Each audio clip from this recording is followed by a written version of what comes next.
Hi guys, Chef Kevin Belton here. Hope you're having a fantastic day. Now, today we're going to do a cream cheese pound cake. Yes, and one of the great things about pound cakes is you bake them lower than normal. That way they bake slow and they are so good. So here's what I'm doing. This is gonna be a cream cheese pound cake. So I have my butter and I have my cream cheese. So I'm gonna cream out my butter first. Then I'm gonna add the cream cheese and get that creamed out. Then I'll add our sugar. We'll cream out the sugar with the butter and the cream cheese. And then I have 6 eggs that are at room temperature. I'm gonna add 1 egg at a time, and I'm adding them 1 at a time to make sure they get blended really well. So let's get started.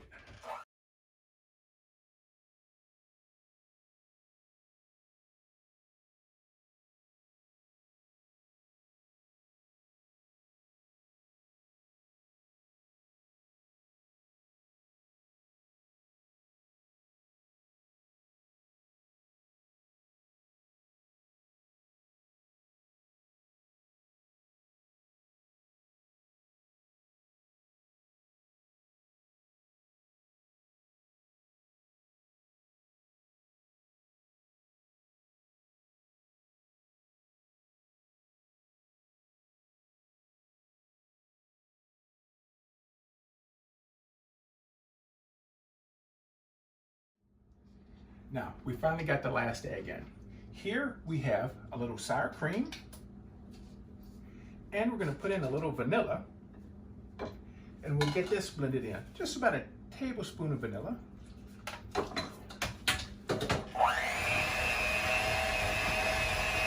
Now, our flour, for this I'm using cake flour, okay?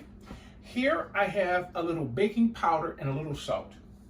This is 3 cups of cake flour. And this is where you don't want to over mix, because if you tend to over mix this part here, this is where cake can get really, really tough. So I don't want to over mix it.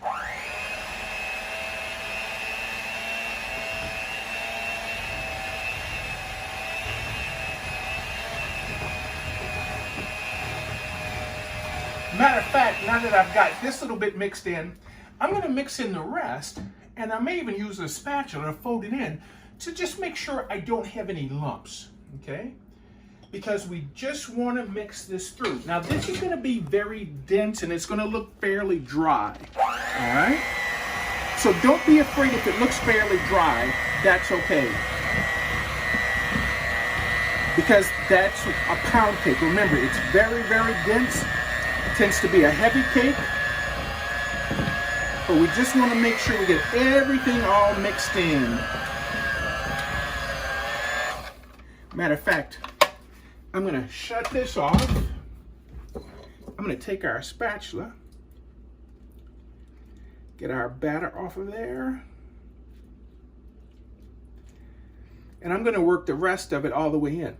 Now, one of the other important things is our pan, okay? For this cake, I'm using a bundt pan. And if you notice, I have sprayed it really, really, really well.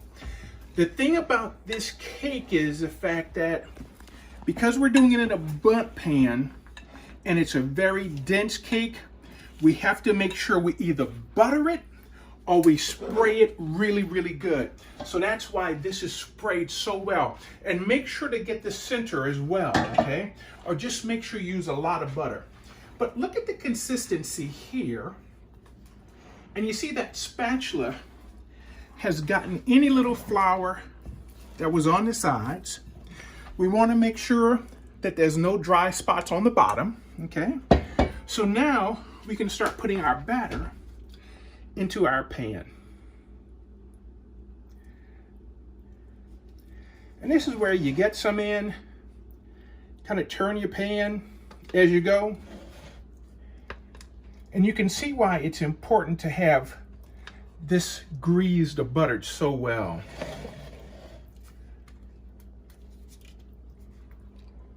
And you want to make sure you use either a 10 to 12 cup bundt pan. You know, every pan is a little bit different. Some are larger than others. So for this cake, we want to use the larger one. Look at that. Doesn't that look great? Let's get all of this off of there. And this is something that I used to love to do as a kid that my mom would let me do, is because of the air bubbles, we want to go ahead and always take sure when you do a cake, pop it on the counter a couple of times just to make sure that there are no air bubbles in it. So you notice, instead of 350 or 375, I'm doing this at 325 degrees. One of the true things about a pound cake is to bake it low and slow until that toothpick comes out of the middle. This is gonna take almost an hour and a half to bake, all right? Halfway through, if I see it browning off too much, I'm gonna tin it with a little foil, but I tell you what, it's gonna be so good. So we'll get this baby in the oven.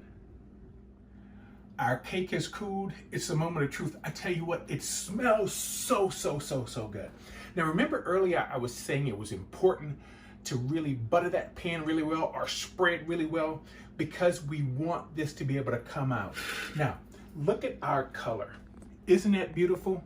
I did tin it a little bit because you see the edges started to brown a little more. So to make sure it cooks all the way through, I just tin it with a little foil about halfway through. So the moment of truth. Can I get a drum roll, please?